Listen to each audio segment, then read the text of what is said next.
Chers apprenants, bonjour. L'émission Apprendre à la maison. Aujourd'hui, nous sommes en histoire-géographie.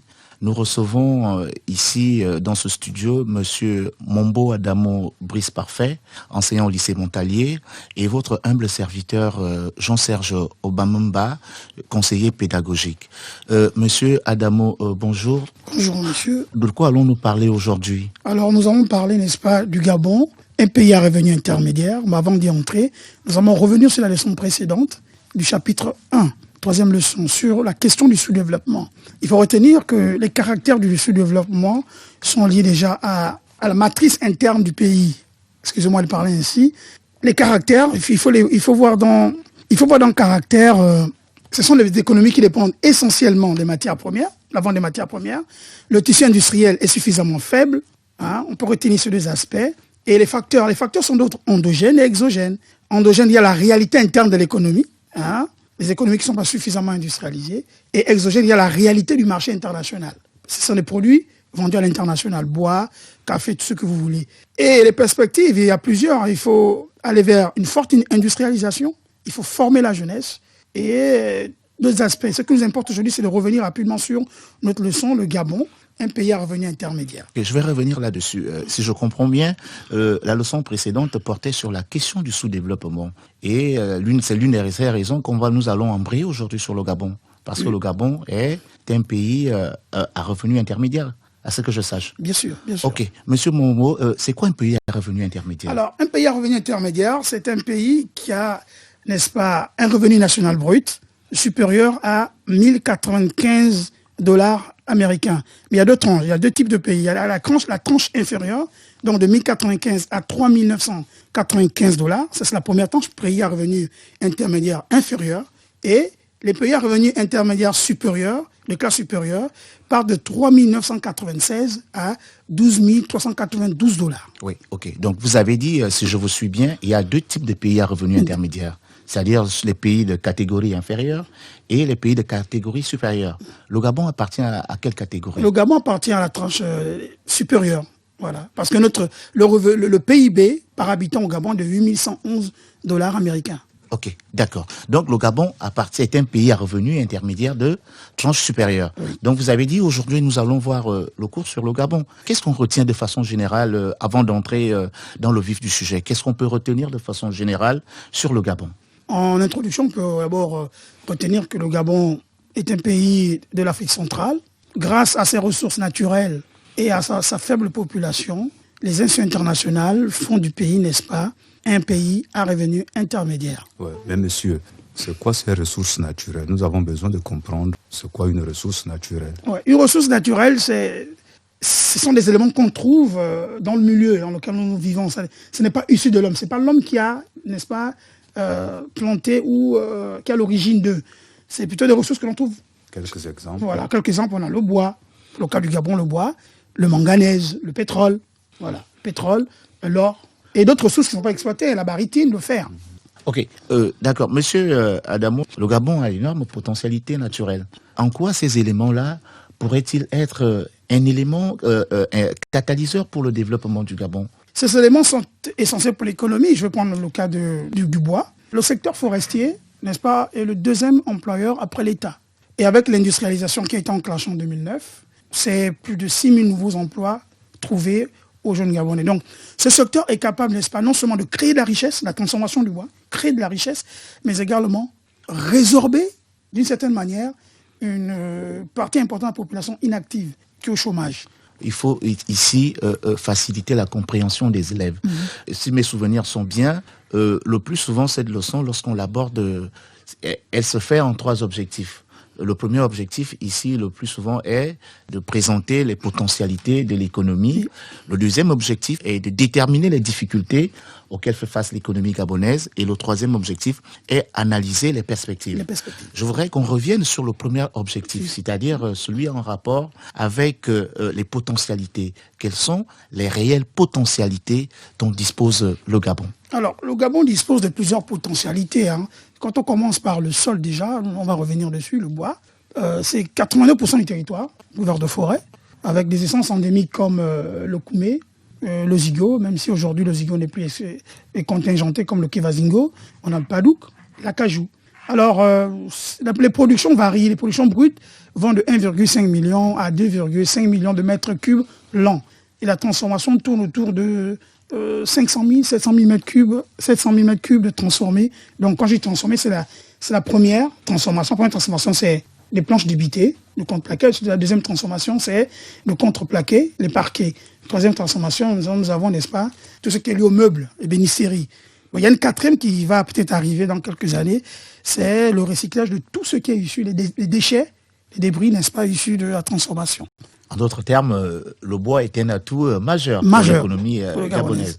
Parce qu'au regard de tout ce que vous avez listé comme activité autour du bois, l'activité du bois ici serait l'une des activités à prospecter pour au moins dynamiser l'économie gabonaise. Okay, on parle aussi, pas pour vous interrompre, hein, on parle de 300 000 métiers dans le secteur bois. Plus de 300 métiers. Plus de 300 métiers. Voilà, dans le secteur du bois. Ok, ça c'est au niveau du sol, si je comprends bien. Du sol. Voilà. Qu'est-ce que nous avons en termes de potentialité en ce qui concerne le sous-sol? Le sous-sol, évidemment, il y a le pétrole. Deux types de pétrole, offshore, en mer, et onshore, sur le continent. Le pétrole est exploité sur le continent, la terre ferme, et en mer, donc au large. C'est ce pétrole qu'on appelle le offshore, et sur le continent, le onshore. Alors, vous savez que la production du Gabon a beaucoup baissé ces dernières années. Déjà 2019, nous avons produit 10,90 millions tonnes, 10,90 millions de tonnes de pétrole. Quand il y a quelques années, on caracolait dans les 14-18 millions de tonnes de pétrole. Bon, malgré cette baisse tendancielle, il y a les cours du dollar qui peuvent, n'est-ce pas, combler parfois ces manquements. Bon, moi même si ce n'est pas la seule ressource, on peut ajouter le manganèse. Hein. Il faut rappeler que le Gabon aujourd'hui produit près de 7 millions de tonnes de manganèse avec Comilog, Wonzu et la nouvelle Gabon Mining. Trois entreprises en manganèse. Monsieur Mombo, j'essaie de me mettre à la place des apprenants parce que nous avons décliné ici les objectifs de notre cours. On disait que dans la première partie, il fallait juste présenter les potentialités. Moi, je voudrais de façon exhaustive pour que les élèves, les apprenants qui nous suivent puissent prendre note quelles sont les potentialités dont dispose l'économie gabonaise, de façon globale. Alors, il faut retenir globalement que pour le sol, donc les ressources forestières, le Gabon produit, ça dépend des années, il y a des fluctuations, entre 1,5 million de tonnes, de mètres cubes de bois, et 2,5 millions de mètres cubes. Alors, cette production, n'est-ce pas, est aujourd'hui en majorité qu'on a les unes pour la transformation. Cette transformation est de trois types. Il y a la première transformation, parquet, planche, plaquage. Deuxième transformation, les parquets, les contreplaqués. Et la troisième, c'est les bénisteries, menuiseries, donc fabrication des portes, des meubles. Et il faut rappeler que c'est un grand secteur pourvoyeur d'emploi au Gabon. Deuxième employeur après la fonction publique au Gabon. Et la richesse, ça participe à hauteur de 4% du PIB. Hein, avec des espèces endémiques, comme on a dit tout à l'heure, le Zigo, le Koumé, surtout le Koumé, Kevazingo, Padouk, Iroko. Si on peut s'arrêter là, on n'est pas obligé de tout citer. Alors, concernant maintenant le pétrole, les ressources du sous-sol, le pétrole, c'est une ressource qui contribue à hauteur de 52% de notre PIB. Donc, quand on a un budget de 3 000 milliards, excusez-moi. C'est quoi un PIB?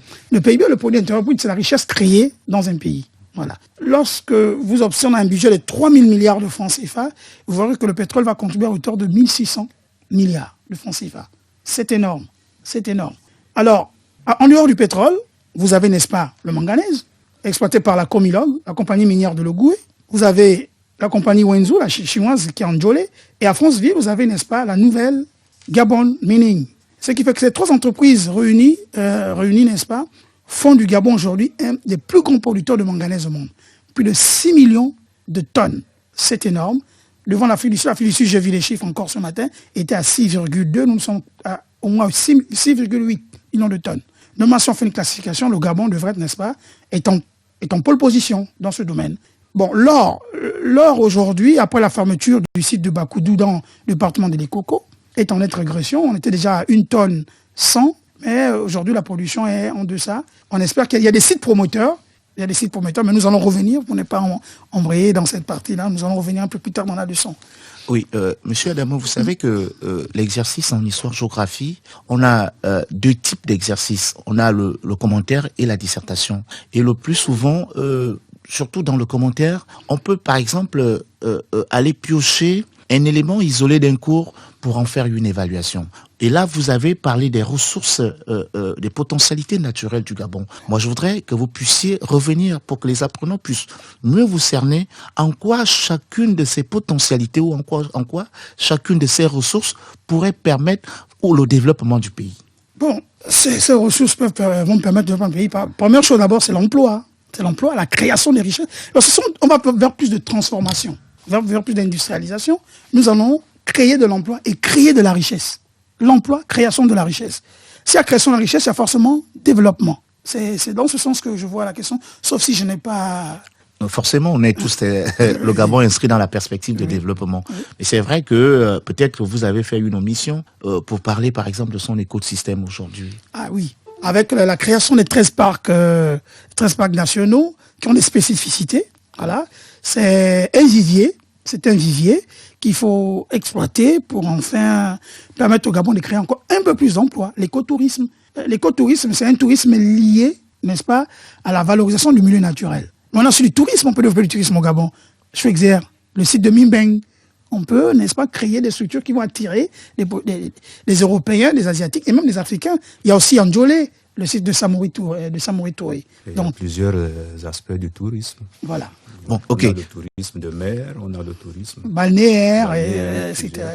Oui, c'est vrai, pour compléter votre réponse, c'est vrai qu'au-delà des 13 parcs que nous avons, on a quand même une longue côte ici qui fait plus de 830 kilomètres.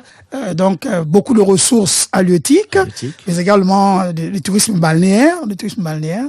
Voilà, il y a un ensemble d'éléments qui peuvent, n'est-ce pas, nous permettre de renforcer les caisses de l'État et créer de l'emploi. Okay. Ma question est de nous définir c'est quoi une ressource halieutique et une ressource continent. Bon, les ressources halieutiques, c'est toutes les espèces que l'on retrouve dans l'eau. Dans l'eau, voilà. Les poissons, il y a même des mammifères, les baleines. Toutes ces ressources-là sont considérées comme étant faisant partie des ressources halieutiques. Voilà, poissons, mammifères existants dans les eaux. Que ce soit dans les eaux fluviales ou maritimes. Ce sont des ressources halieutiques. Comme on ne peut pas dire poissons, il n'y a pas que des poissons, il y a également des mammifères. Voilà pourquoi on prend l'expression halieutique. On peut retenir ici, les apprenants qui sont à la maison, pourront retenir que le Gabon a d'énormes potentialités naturelles. Parmi ces potentialités, si je suis vos dires là, vous avez dit par exemple au niveau du sous-sol, vous avez le pétrole, vous avez l'or, vous avez le manganèse. Il y a d'autres ressources qu'on retrouve également au niveau du sous-sol, mais des ressources exploitables aujourd'hui. Au niveau du sol, vous avez parlé du bois, le bois qui serait un gros pourvoyeur d'emplois. Aujourd'hui, en dehors du bois, nous avons également son écosystème qui peut permettre de développer les activités écotouristiques et touristiques. On a également, au-delà de ces activités écotouristiques, on a sa côte qui fait un peu plus de 800 kilomètres avec un potentiel halieutique assez énorme. Je crois que si je vous ai bien suivi, c'est ce que vous avez dit à propos de la première partie de notre leçon. Maintenant, on va aborder la deuxième partie de la leçon, celle liée aux difficultés de l'économie gabonaise. Monsieur Adamo, quelles sont les difficultés aujourd'hui auxquelles fait face l'économie de notre pays? Bon, les difficultés sont d'ordre structurel et conjoncturel. Structurel par rapport à, comme le mot l'indique, à la structure économique du pays. Le pays a longtemps insisté sur le pétrole, ce qui crée une forme de dépendance. Et un auteur gabonais parle d'insularité pétrolière, c'est-à-dire tout le monde parle pétrole, très peu de personnes ont visité un champ de pétrole. Il y a aussi une insularité financière. On nous paye avec l'argent du pétrole, mais les gens dans les bas quartiers, souvent, on a le pétrole, mais pourtant c'est ce même argent, c'est cette même masse monétaire qui permet à l'État, n'est-ce pas, de payer les fonctionnaires, construire des écoles, les universités, les routes. Voilà. Donc on dépend énormément du pétrole, ce qui est un tort parce que le pétrole est une ressource non renouvelable. À l'échelle humaine, à l'échelle géologique, oui, mais à l'échelle humaine, elle est non renouvelable. On devrait insister sur des nouveaux secteurs, des secteurs porteurs. Bon, là, on ne va pas emboîter sur les perspectives. Dans les difficultés, je disais, on est fortement attaché au pétrole, sur le plan structurel. Attaché au pétrole, c'est un problème. On n'a pas développé d'autres ponts On n'a pas développé l'autre pan de l'économie. Et sur le plan conjoncturel, parce que ces matières premières dépendent des aléas du marché international.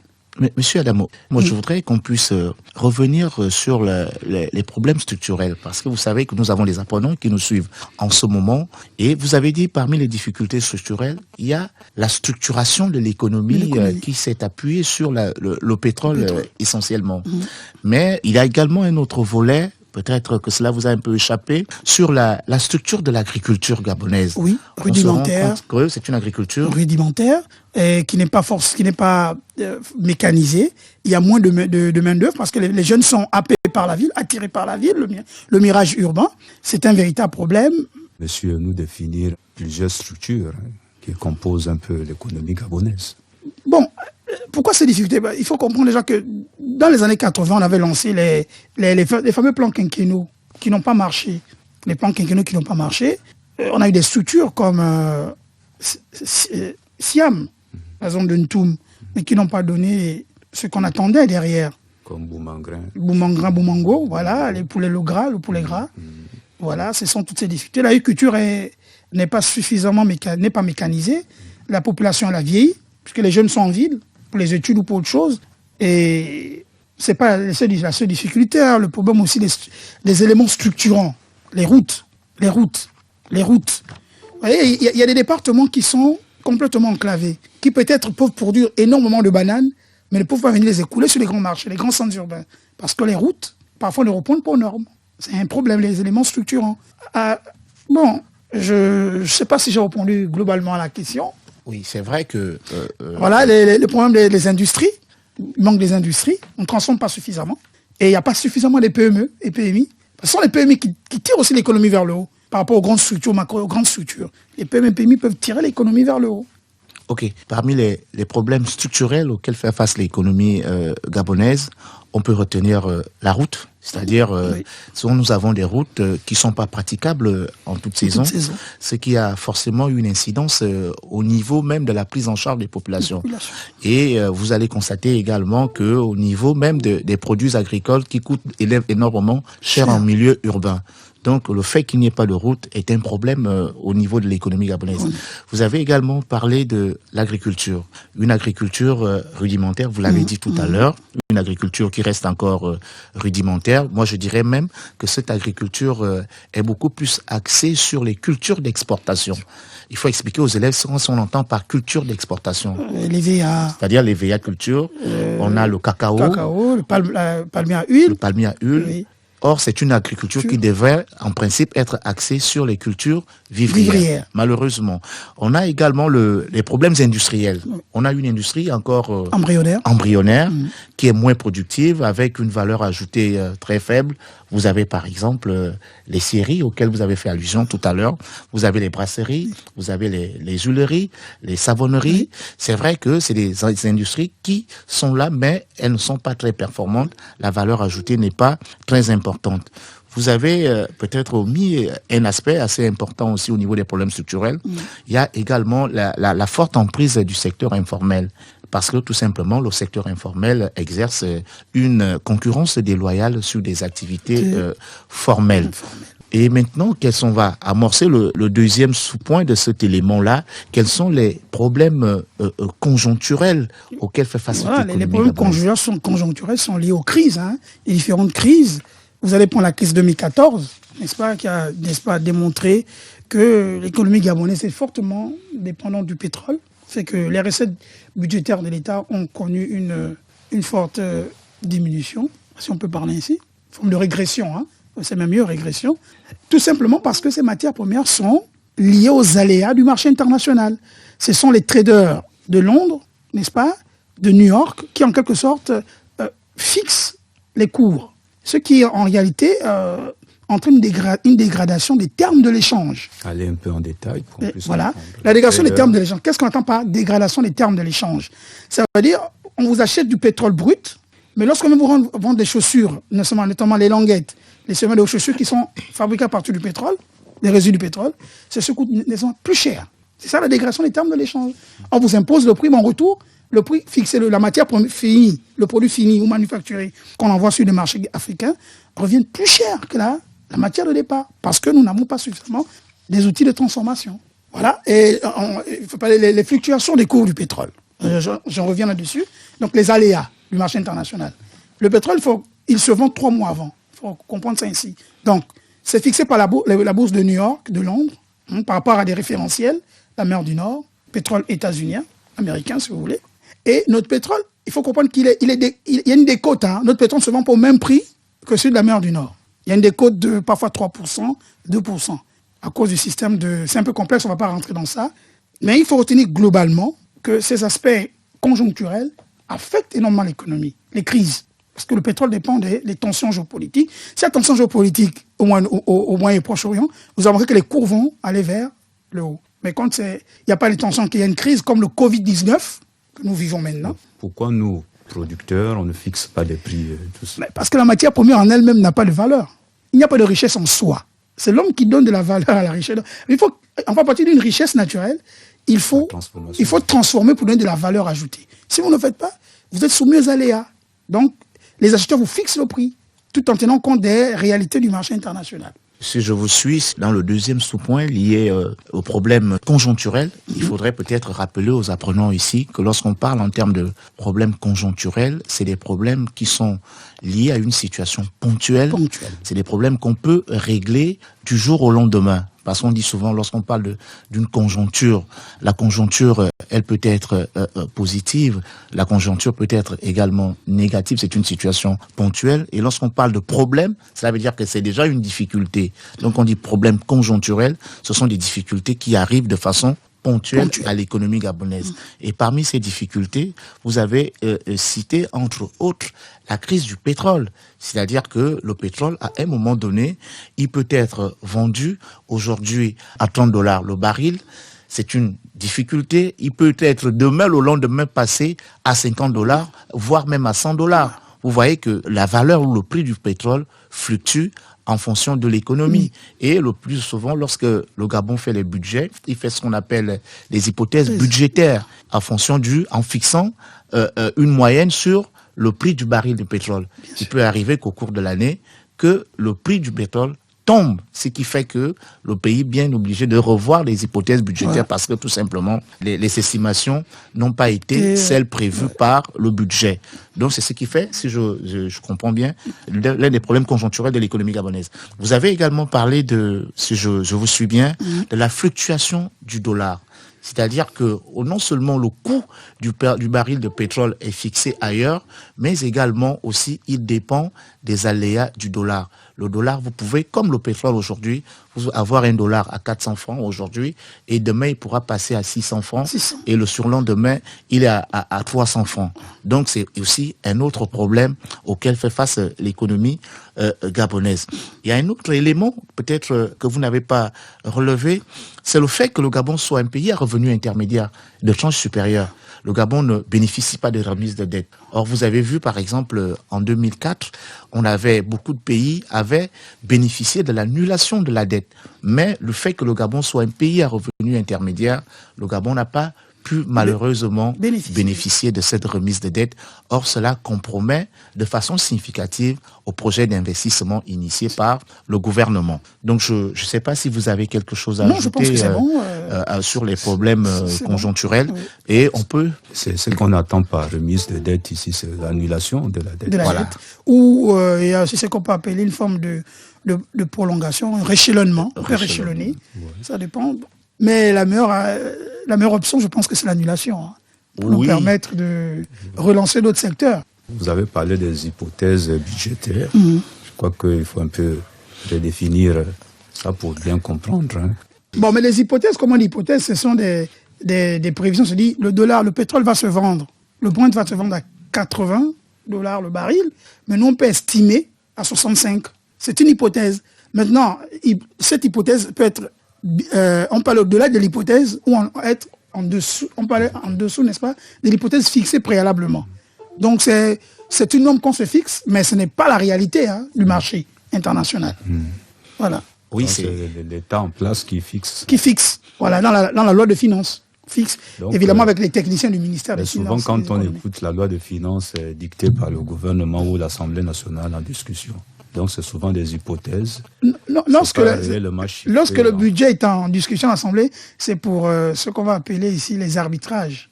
Il faut arbitrer pour la répartition, notamment le fonctionnement d'un ministère. Mais le budget en lui-même, les hypothèses sont fixées par l'exécutif. Et à l'Assemblée, on débat sur l'arbitrage, si possible, sur les emprunts. Parce que l'État peut dire, moi, voilà les ressources disponibles, mais j'ai besoin de 500 milliards que je vais, n'est-ce pas, aller prêter à la Banque mondiale ou au Club de Paris. Là, maintenant, il y a des arbitrages, n'est-ce pas, de l'Assemblée. Mais le budget en lui-même, il est confectionné par le pouvoir exécutif. Voilà. Mais les arbitrages, il y a des arbitrages pour dire tel ministère, il faut tant de milliards, l'autre tant de milliards, par rapport à la réalité du terrain. Donc, nous avons terminé avec la deuxième partie de notre leçon du jour. Monsieur Adamo, on va aborder la troisième partie, celle qui est liée aux perspectives de l'économie gabonaise. C'est vrai que nous en avons aujourd'hui dans notre pays. On a des perspectives, quand même des perspectives très ambitieuses de l'économie. Oui, aujourd'hui, on parle des 4 piliers. Les 4 piliers pour sortir le Gabon de la forte dépendance en matière première. Il y a ce fameux le Gabon vert, le Gabon industriel, le Gabon bleu, donc la mer, et le Gabon des services. 4. Alors, je vais expliquer progressivement. Le Gabon vert, c'est non seulement la valorisation, n'est-ce pas? Il faut valoriser notre écosystème. Il faut valoriser en faisant quoi? Mais en développant un espace qu'on appelle l'écotourisme, mais aussi en développant une agriculture qui respecte l'environnement, pour qu'il y ait moins d'impact sur l'environnement. Exploiter le bois tout en respectant, n'est-ce pas, des normes ISO 9001 par exemple, des normes d'exploitation. Ça rentre dans ce qu'on appelle le Gabon vert. Monsieur Mombo, oui, excusez-moi, vous avez parlé de développer l'agriculture. Qu'est-ce qui est prévu pour développer l'agriculture? On a le projet Graines, le projet Graines qui, n'est-ce pas, avec SONADER, Société nationale de développement rural, qui, n'est-ce pas, va tenter un tant soit peu, n'est-ce pas, de booster l'activité au niveau du monde vivrier, l'agriculture vivrière. C'est le vrai problème aujourd'hui. Si ce n'est que la production de l'EVA, de l'huile de palme, de cacao, l'huile de palme et l'EVA, il n'y a pas trop de problème à ce niveau. On produit suffisamment. Mais il faut booster l'agriculture vivrière. Et ça passe par l'encadrement des populations. C'est cela le projet Graines? Oui, le projet Graines veut valoriser le secteur agricole. Explicitement, c'est quoi le projet Graines? De façon explicite, c'est quoi le projet Graines? Le projet Graines vise à valoriser le secteur agricole, mais en utilisant des nouveaux moyens, la mécanisation et la formation de ces ouvriers agricoles. Il faut former, parce qu'on ne peut plus continuer à cultiver comme il y a 100 ans, 200 ans. Parce qu'il faut améliorer les rendements. Mais pour améliorer, il faut mécaniser. Il faut peut-être aussi mettre un peu d'engrais, même s'il ne faut pas abuser. Déjà, quand notre espace, on n'a pas vraiment besoin de ça. Okay. Voilà. Donc l'objectif ici est de développer une agriculture industrielle. Industrielle, mais aussi... Si on parle de mécaniser, c'est cette agriculture industrielle. Bon. C'est-à-dire des usines, des transformations. Là, ça à long terme. Mais à moyen terme, c'est d'abord produire pour s'autosuffire, l'autosuffisance alimentaire. Nourrir les Gabonais. C'est la première étape. Progressivement, on ira vers la transformation, n'est-ce pas, et l'exportation. Mais la première chose à savoir, c'est l'autosuffisance. Nourrir les Gabonais. La banane il faut qu'on arrive à un niveau où la banane ne coûte pas 5 000 au régime, marché banane ou à Montbouet. Il faut aller vers des prix raisonnables pour le Gabonais moyen. Donc, si je comprends bien, dans cette perspective-là, vous avez parlé du projet Graines. L'objectif du projet Graines, à terme, est de moderniser l'agriculture. Pour permettre au pays d'atteindre, dans un premier temps, l'autosuffisance alimentaire. Parce que, il faut quand même l'avouer, il y a beaucoup d'argent qui vont à la frontière du Cameroun pour l'achat de la banane. Si au moins, avec le projet Graines, on peut booster l'activité agricole, cela permettra quand même, dans un premier temps, de réduire les coûts des produits agricoles et ensuite, si je ne me trompe pas, d'améliorer les conditions de vie des paysans. Bien sûr. Parce qu'il faut quand même le reconnaître que, par le touchement du projet Graines, il y a une meilleure prise en charge, il y a une bonne prise en charge dans le développement des projets par les experts du ministère de l'Agriculture qui accompagnent les paysans dans ce projet aujourd'hui, en termes de perspective.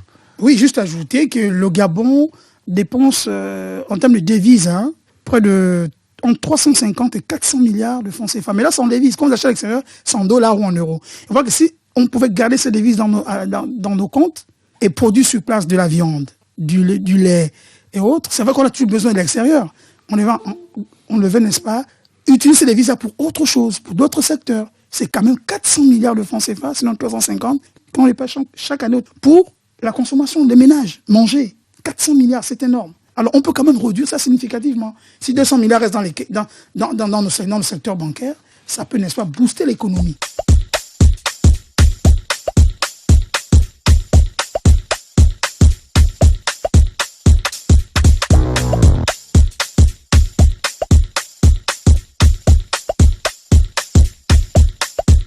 Vous avez également parlé des activités touristiques, écotouristiques, si je vous suivais tout à l'heure. Oui, toujours dans le vert. Oui, au Gabon vert, vous avez fait allusion. J'ai parlé de l'écotourisme, donc on revient dessus, on va encore valoriser nos parcs, les 13, mais aussi les réserves. Hein. Il faut les valoriser en créant des structures hôtelières capables d'accueillir les touristes asiatiques, africains, américains, n'est-ce pas, non, et aussi, il faut éduquer les populations proches de ces parcs. Ils peuvent valoriser leur village en y créant des petits musées, hein, pour attirer, vendre aussi des œuvres d'art. Mais tout ça encadré par le ministère de la Culture, les eaux et forêts. Il faut encadrer tout ça. C'est beaucoup d'argent. L'artisanat peut faire entrer l'argent avec le projet de... Il y a un projet avec les États-Unis sur la vente de certains produits artisanaux.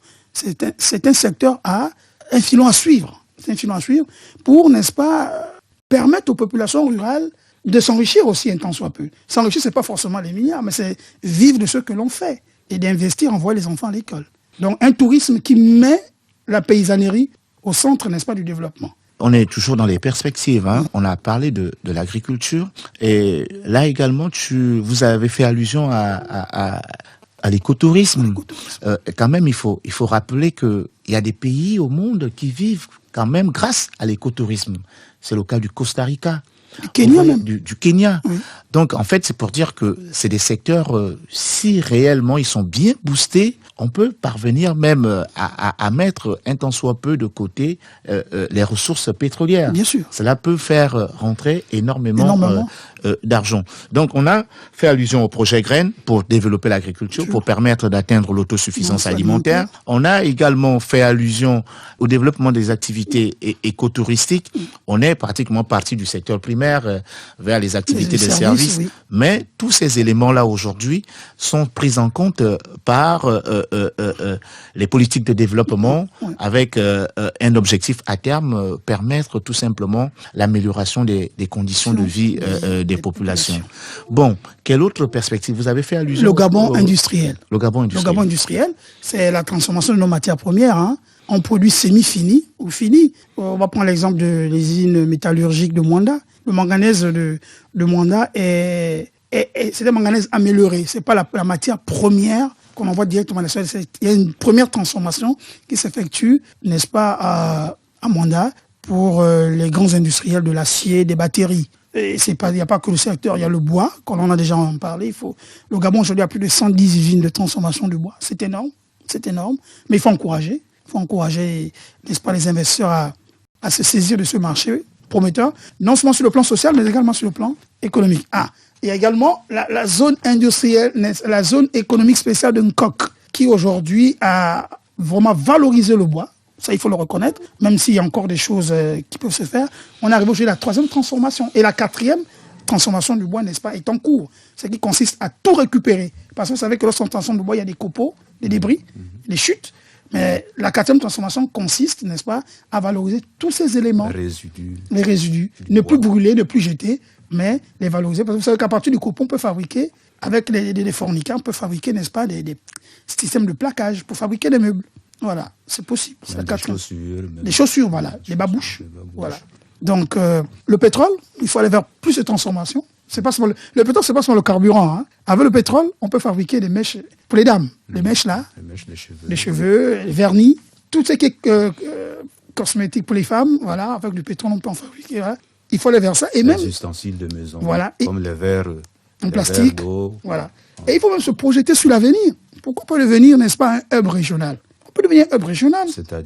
C'est-à-dire un endroit où on peut, n'est-ce pas, fabriquer tout ce qui est issu du pétrole et vendre, n'est-ce pas, dans la sous-région. Tout ce qui est plastique. On peut essayer. C'est vrai que c'est à long terme, mais bon, il faut vraiment réfléchir là-dessus. Tu es sur le 3e pilier? Là, c'est le 2e. Le 2e pilier. Industriel, Gabon industriel. Oui, le troisième. Troisième, c'est le Gabon bleu, donc lié aux ressources halieutiques. Vous savez, le poisson aujourd'hui, la production nationale ne couvre que les 3/4 de la demande du marché intérieur. Les 1/4 restants viennent du Brésil, et du Maroc et d'autres pays. Entre-temps, il est prouvé que les eaux gabonaises, n'est-ce pas, sont gorgées de poissons. Il y a du poisson. Mais pour y arriver, il faut former des jeunes. Parce que quand vous regardez la pêche sur le littoral, ce sont les grandes entreprises, avec les chalutiers et les Ouest-Africains. Sauf la pêche à l'Ogoué, dans les lacs, où on trouve des Gabonais, des nationaux. Mais il faut former des Gabonais pour la pêche du littoral, la pêche sur le littoral. Est-ce que vous pouvez ici nous dire qu'est-ce qu'on peut trouver en mer gabonaise? En mer, mais vous avez espèces, les bécunes, de bar, la sardine. Vous savez, regardez la sardine. La sardine, c'est un produit phare dans le pays le plus peuplé de l'Afrique centrale, le Cameroun. Le Cameroun, c'est 25 millions d'habitants.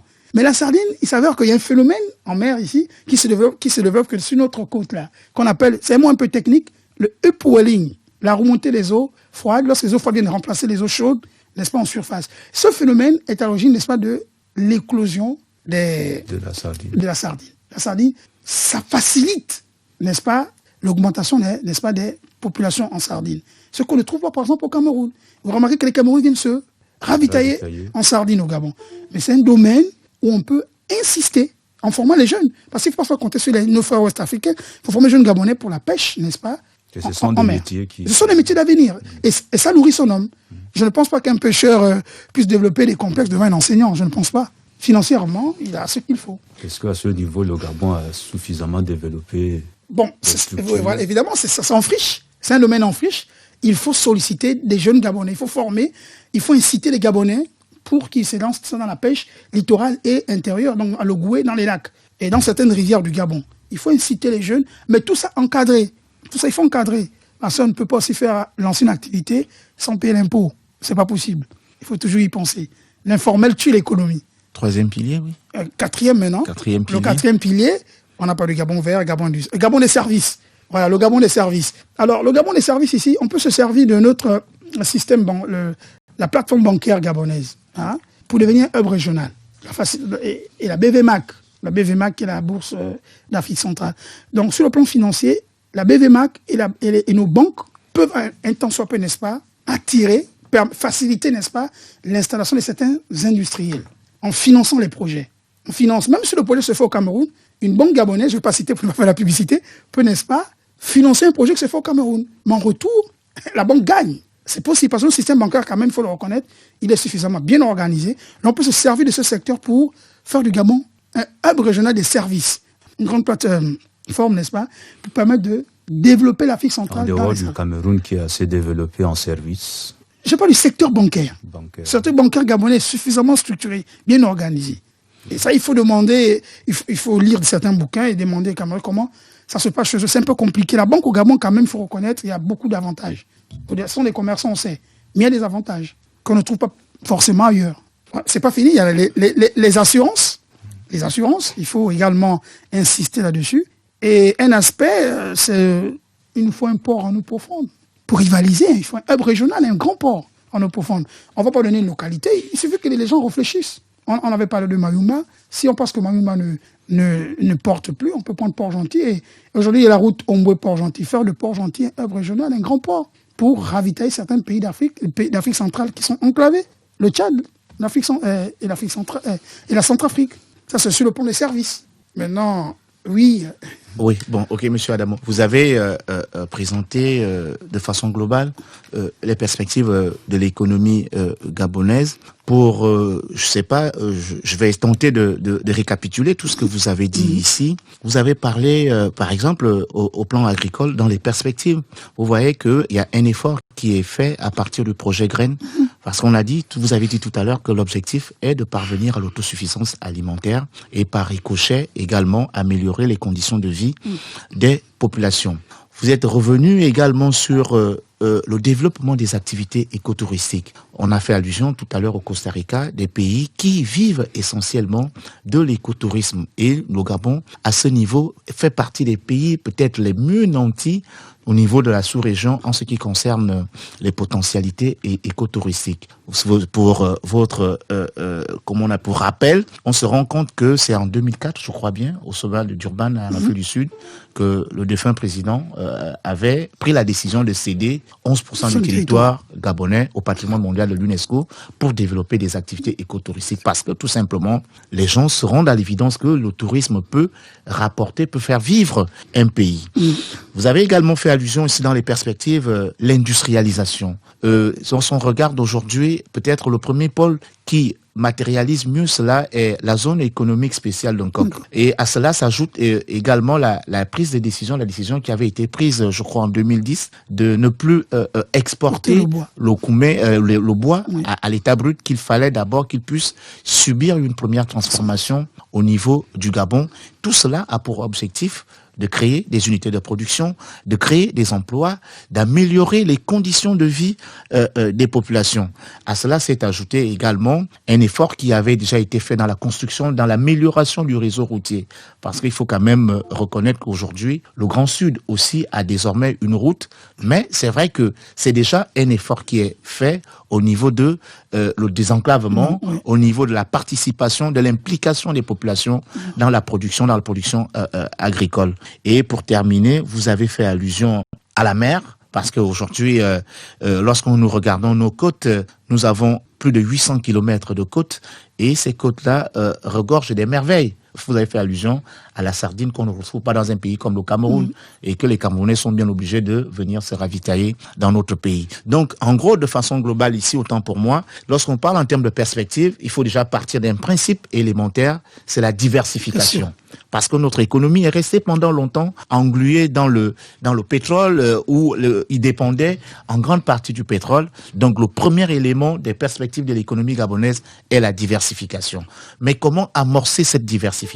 Il faut tout simplement développer d'autres secteurs d'activité économique rentables qui pourront à terme se substituer à l'importance du pétrole dans notre économie. Parce qu'il faut que les élèves le comprennent, que lorsqu'on dit les perspectives de l'économie gabonaise, c'est amener l'économie gabonaise à diversifier ses activités.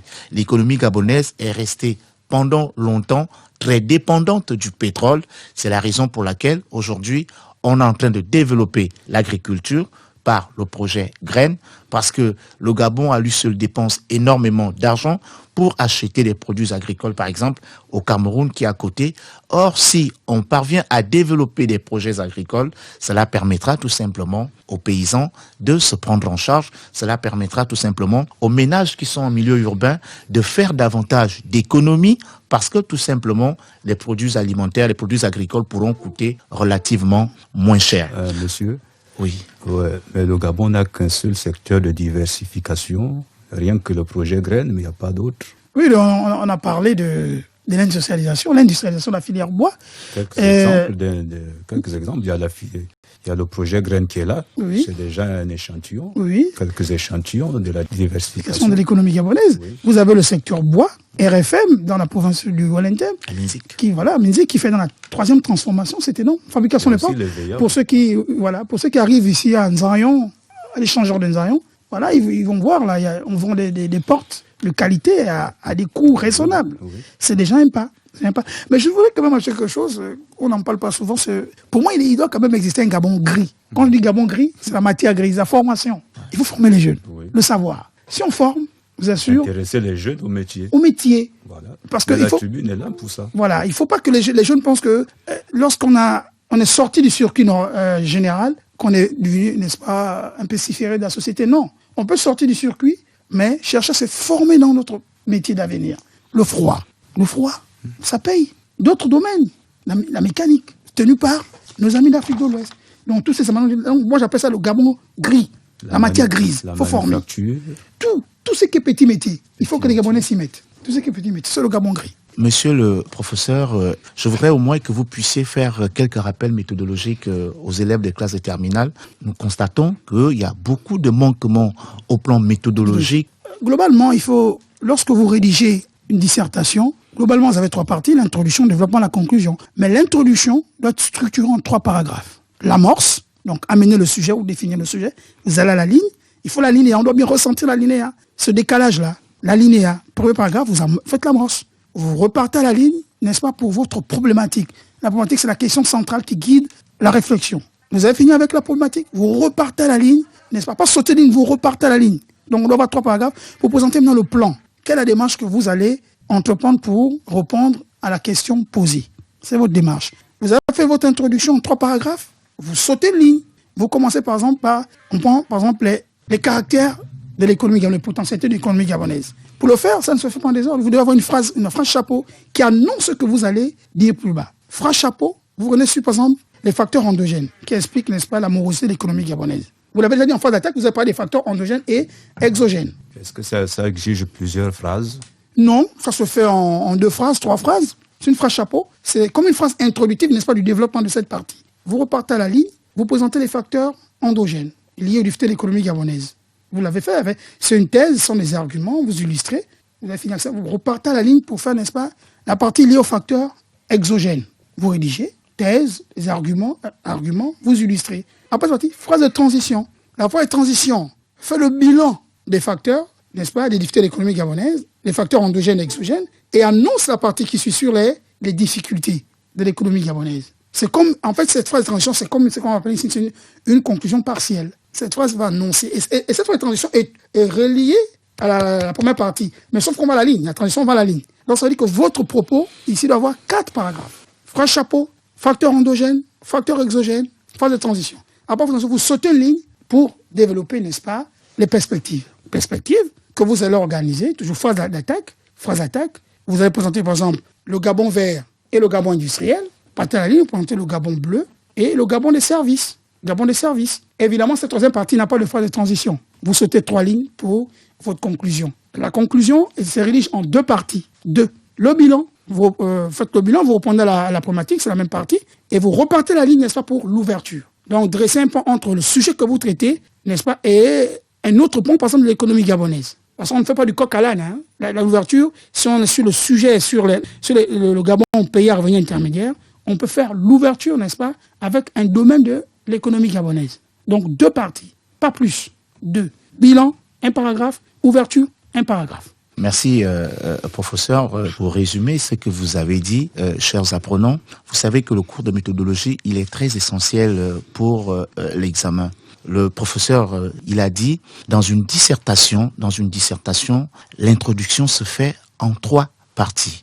Lorsqu'on parle de 3 parties, cela veut dire 3 paragraphes. La première partie de l'introduction, c'est l'énoncé du sujet. Et le plus souvent dit, l'énoncé du sujet, c'est la définition des termes clés du sujet. Et il faut en histoire, les replacer dans le contexte spatio-temporel. Cela veut dire quoi? Dans l'espace et dans le temps. La deuxième partie, c'est la problématique. Comme il le disait tout à l'heure, c'est la question centrale. Et la troisième partie, c'est l'annonce du plan.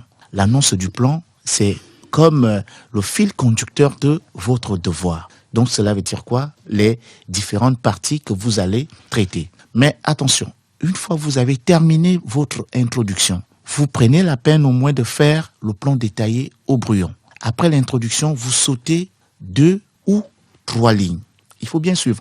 Après l'introduction, vous sautez 2 ou 3 lignes. Une fois l'introduction terminée, vous allez maintenant prendre votre plan au brouillon, votre plan détaillé au brouillon que vous allez commencer à transformer en phrases. Cela veut dire quoi? Les idées que vous avez énoncées dans votre plan détaillé, ce sont ces idées-là que vous allez maintenant transformer en phrases correctes. Tout à l'heure, il parlait par exemple du Gabon. Si vous avez par exemple un sujet de type 1, le Gabon 2 points, potentialité naturelle et problème. Vous voyez? L'économie gabonaise 2 points, potentialité et problème. C'est un sujet de type 1. Cela veut dire quoi? C'est une question de cours. Vous avez déjà le plan qui vous est annoncé à partir de ce sujet-là. Cela veut dire quoi? Vous allez traiter dans le grand 1 les potentialités naturelles de l'économie gabonaise. Comme il a dit tout à l'heure là, nous avons les ressources du sol et les ressources du sous-sol que vous allez mettre en relief dans cette première partie. Et maintenant, une fois vous terminez cette partie, il faut faire la transition. La transition, par exemple, vous direz, par exemple, que vous allez à la ligne, vous dites, par exemple, je donne un exemple comme ça, le Gabon dispose des ressources du sol et du sous-sol. Vous mettez un point. Toutefois, son économie est confrontée à de multiples difficultés. Vous voyez que dans la transition que je pose, je prends la peine de résumer la partie précédente, c'est-à-dire la partie qui est liée aux potentialités naturelles de l'économie gabonaise. Voilà pourquoi je dis le Gabon dispose des ressources du sol et du sous-sol. Vous mettez un point et maintenant il faut annoncer la partie qui va suivre. Là je dis, vous voyez, c'est une opposition. Toutefois, cette économie est confrontée à de multiples difficultés. J'ai annoncé la partie qui suit. Et là, une fois vous faites la transition, vous sautez une ligne. Vous voyez que après l'introduction, vous sautez 2 ou 3 lignes pour amorcer la première partie de votre devoir. Une fois vous terminez, vous posez la transition. La transition reste collée à la première partie. À la seule différence que vous prenez la peine d'aller à la ligne. Une fois que vous allez à la ligne, vous posez votre transition, vous sautez maintenant une ligne pour aborder la partie qui va suivre. Et là, maintenant, vous allez aborder la partie liée aux difficultés de l'économie gabonaise. Une fois que vous terminez cette deuxième partie, puisque si vous avez sauté 2 lignes après l'introduction, il va falloir également sauter 2 lignes avant la conclusion. Vous voyez? Et maintenant, si vous avez sauté 3 lignes avant l'introduction, il va falloir sauter 3 lignes également avant la conclusion. On appelle ça la structure du devoir. Cela compte énormément lorsqu'on corrige le bac dans la grille d'évaluation. Et ensuite, vous venez dans ce qu'on appelle la conclusion. La conclusion, comme l'a dit le professeur tout à l'heure là, la conclusion se fait en 2 étapes.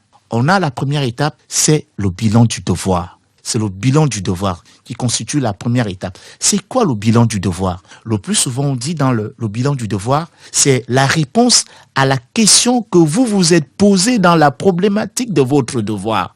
C'est ce qui constitue le bilan de votre devoir dans la conclusion. C'est-à-dire, la question que vous vous êtes posée dans la problématique, c'est la réponse à cette question que vous avez dans le bilan du devoir. Et également, il y a un autre cheminement pour les élèves qui maîtrisent bien les transitions. Vous allez vous rendre compte que lorsque vous faites la transition, la première partie qui résume la partie précédente, c'est déjà l'idée générale de cette partie-là.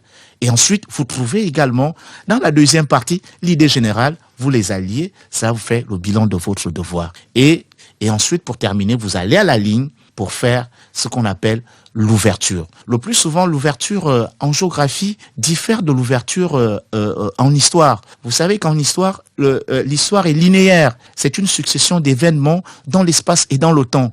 Donc, vous voyez, par exemple, il sera difficile si je fais l'ouverture, par exemple, au niveau du bilan de la guerre, pour arriver directement à la guerre froide. Ça ne sera pas bien.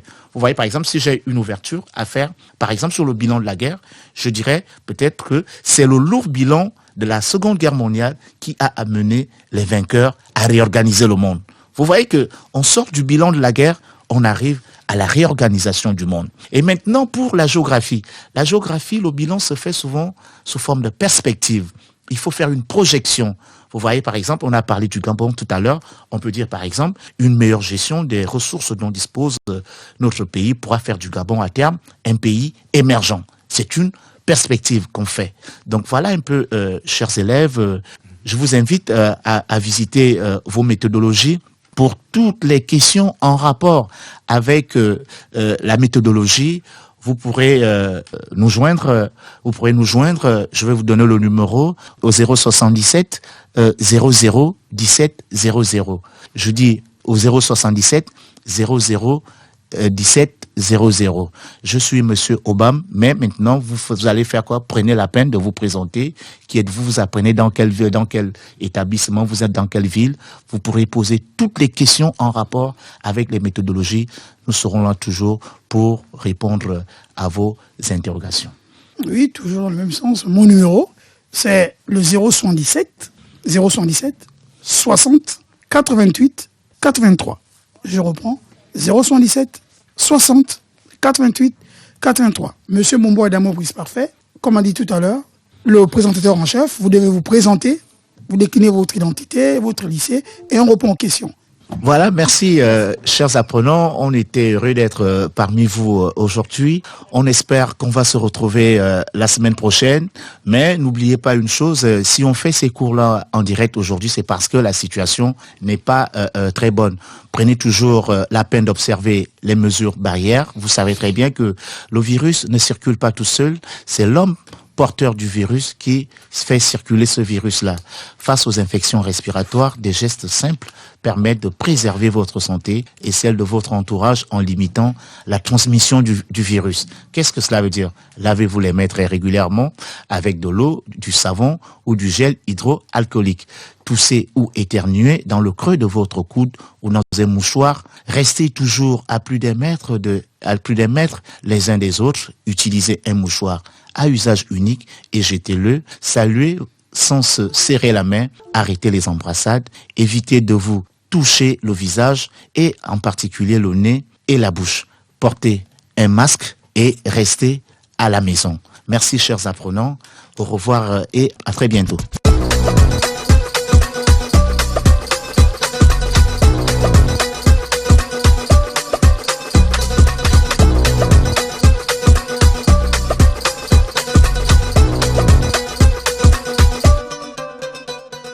Sur Radio Gabon émettant de Libreville, 88.7, 96.5 FM.